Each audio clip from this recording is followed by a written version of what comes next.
क्या आप जानते हैं इस दुनिया में 7.8 बिलियन लोग रहते हैं। इन सभी का रियलिटी को देखने का अपना एक अलग नज़रिया है और ज़रूरी नहीं है कि वो नज़रिया रियलिटी में रियलिटी से मेल खाता हो। अब जरा इस पिक्चर को देखिए। इसमें राइट साइड में है ह्यूस्टन नेम का एक लड़का जो 20 साल का है और लेफ्ट में उसके डेड मार्क। ये पिक्चर काफ़ी नॉर्मल लग रही है, राइट? कोई भी आम फैमिली की तरह। ये पिक्चर साल 2009 में ह्यूस्टन के हाई स्कूल ग्रेजुएशन की पार्टी में ली गई थी। लेकिन दोस्तों, क्या इस एक पिक्चर को देखकर कह सकते हो कि ये बंदा एक खूनी है? ये एक छोटा सा 20 साल का बच्चा है, राइट? बट 21 नवंबर 2011 को ह्यूस्टन हर रोज की तरह घर आ रहा था। जब वो घर पहुंचा तो उस वक्त उसके घर में मौजूद थे उसके डेड मार्क, उसकी सिस्टर वेना और उसकी बुआ एनट। रात में 1 बजे ह्यूस्टन ने एक नहीं 4 अलग अलग चाकू से अपने डेड पर 60 बार वार किया। कोई ऐसा क्रूर कैसे हो सकता है, वो भी अपने डेड के साथ? Hang on for the answer. इस हादसे की तहकीकात करने के लिए सांता रोजा पुलिस डिपार्टमेंट ने एक अलग टीम बिठाई। फिर ह्यूस्टन के बाकी रिश्तेदारों के साथ बात करके पता चला कि वैसे तो एक बहुत ही लविंग और केयरिंग बच्चा था, लेकिन कुछ महीनों से उसके व्यवहार में काफ़ी बदलाव आ रहे थे। उसने अपने सभी दोस्तों से दोस्ती तोड़ दी थी और वो अक्सर घर पे अकेला सोया रहता था। और तो और मामूली बातों पे अपने परिवार वालों के साथ झगड़ा भी करना शुरू कर दिया था। इस हादसे के कुछ ही दिनों पहले जब एनट, उनकी बुआ, जब वहां रहने आई तो इसने ह्यूस्टन को पूछा कि उन्हें क्या तकलीफ हो रही है। तो पहले तो ह्यूस्टन ने कुछ जवाब नहीं दिया, बट उसके थोड़े दिन बाद ह्यूस्टन ने जो जवाब दिया उनसे एनट के रोंगटे खड़े हो गए। उसने एनट से कहा कि उसे अक्सर एलियंस दिखाई देते हैं, सुनाई देते हैं और उनसे बातें भी करते हैं। और फिर उसने ये कहा कि मेरे डेड हर रोज थोड़ी मात्रा में मेरे खाने में जहर मिलाकर मुझे मारना चाहते हैं और इस जहर को खाने से उसमें एक एविल शक्ति आ गई जो उन्हें मजबूर करती है अपने डेड से छुटकारा लेने के लिए। और इस हादसे के बाद ह्यूस्टन के साइकियाट्रिक और मेडिकल डायग्नोसिस होने के बाद सभी को ये पता चला कि उसे सिजोफ्रेनिया नाम की एक साइकियाट्रिक बीमारी थी। अब ये कोई सामान्य बीमारी नहीं। सिजोफ्रेनिया में जैसे एक इंसान का दिमाग हाईजेक हो जाता है, वो उसे ये सारी चीजें देखने, सुनने, महसूस करने में विवश कर देता है, जिसका वास्तविकता में कोई वजूद नहीं। मतलब एक तरह से वो एक भ्रम में जीने लगते हैं, जिसे कहा जाता है हेलुसिनेशन। इसमें कुछ मरीजों में अपनी आंखों के सामने कुछ अजीबोगरीब पैटर्न नजर आते हैं, कुछ को तो पूरी दुनिया ही उलट पुलट दिखाई देती। कुछ लोग अपने शरीर में रेंगते हुए कीड़े को महसूस करते हैं और कुछ लोगों को अपने पीछे भटकती आत्मा नजर आती है जो अक्सर उसे एक धुंधली आवाज में बातें करती है। ये हेलुसिनेशन का एक रिक्रिएटेड सिमुलेशन है। इसमें पूरी की पूरी दुनिया कितनी अजीब दिखाई दे रही है, अगर इसे कंबाइन कर दिया जाए ऑडियो के हेलुसिनेशन के साथ तो इफेक्ट कुछ ऐसा आता है।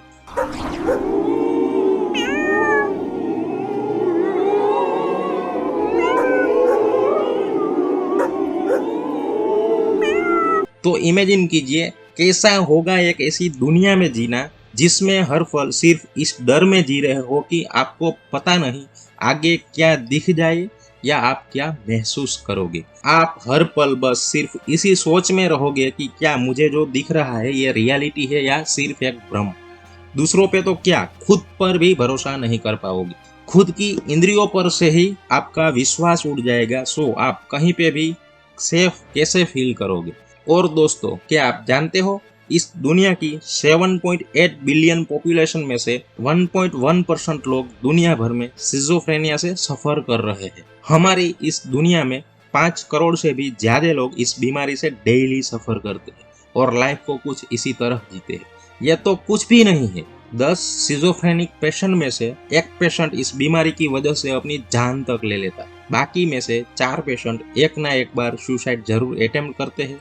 जस्ट इमेजिन, अपनी इस बीमारी में एक दिन निकलना इतना मुश्किल हो जाता होगा कि राहत की तलाश में अब उन्हें मौत भी कम दर्दनाक लगती।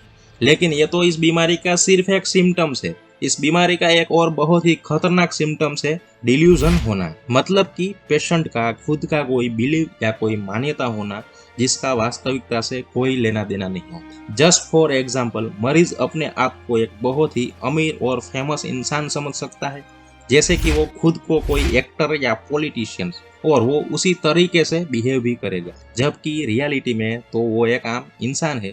या मे भी मरीज को ऐसा भ्रम हो सकता है कि कोई फेमस एक्टर या सिंगर उसे प्यार करती है, और तो और कई मरीज को तो ये भी लगता है कि उनका पार्टनर्स उन पर चीट कर रहे हैं। और जैसे हमने पहले ह्यूस्टन के केसेस में देखा, वैसे ही कुछ केसेस में मरीज को लगता है कि उसके रिश्तेदार, परिवार वाले उन्हें मारने का षड्यंत्र रच रहे हैं। और ऐसे ही एक अनरियल दुनिया जो इनके दिमाग में बनाई है, ऐसे डेली जीने की वजह से, उस स्ट्रेस की वजह से एक लेवल के बाद मरीज हैंडल नहीं कर पाता और मरीज का खुद से कंट्रोल हट जाता है और राहत की तलाश में वो सब करना मजबूर हो जाता है जो आप और हम कभी सोचेंगे भी नहीं।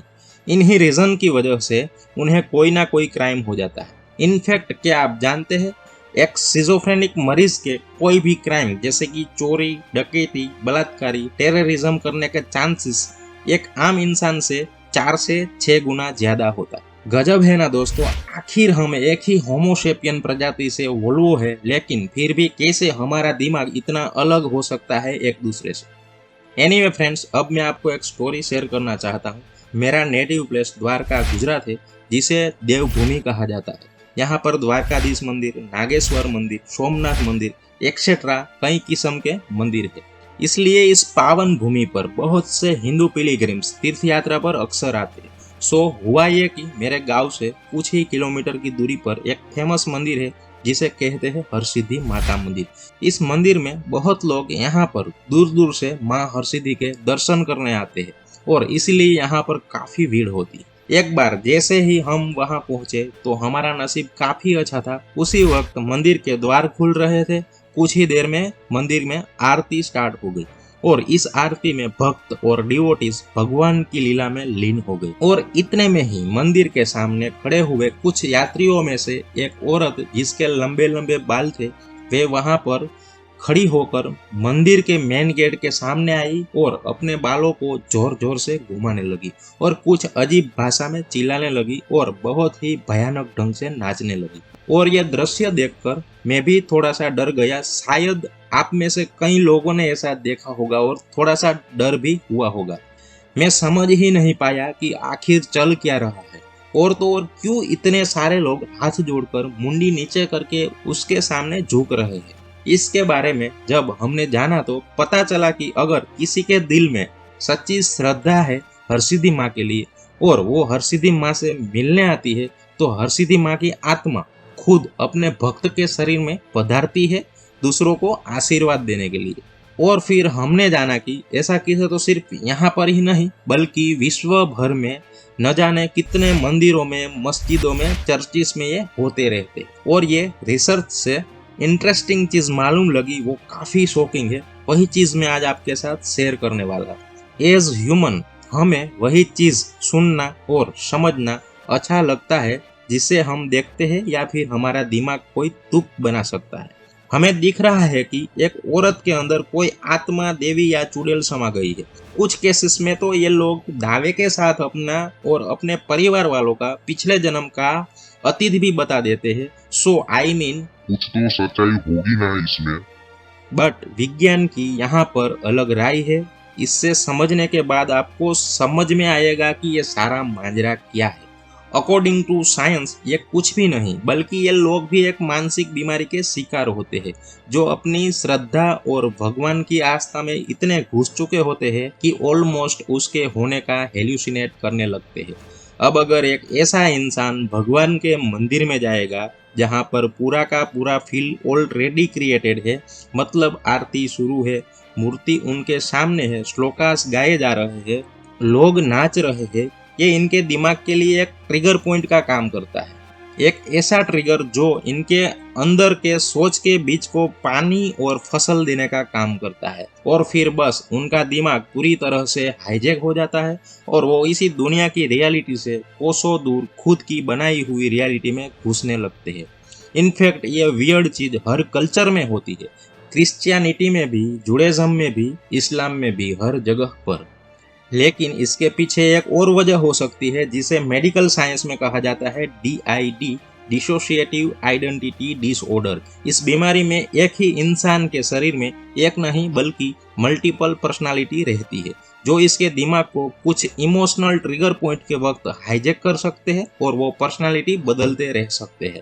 ये पर्सनालिटी कोई भी हो सकती है, कोई भी से मेरा मतलब कोई भी, जैसे इंसान से लेकर जानवर, परियों से लेकर शैतान, कोई भी। और जब भी DID के मरीज अपनी नॉर्मल पर्सनालिटी से ट्रांसफॉर्म होकर दूसरी पर्सनालिटी में चले जाते हैं तो कई बार उसको इस दौरान क्या किया, क्या सुना या देखा उसका कुछ भी होश नहीं होता। एनीवे, DID तो सिर्फ हमारे केस को एक्सप्लेन करने का एक तरीका है। सो वापस चलते हैं हमारे ह्यूस्टन के केस पर।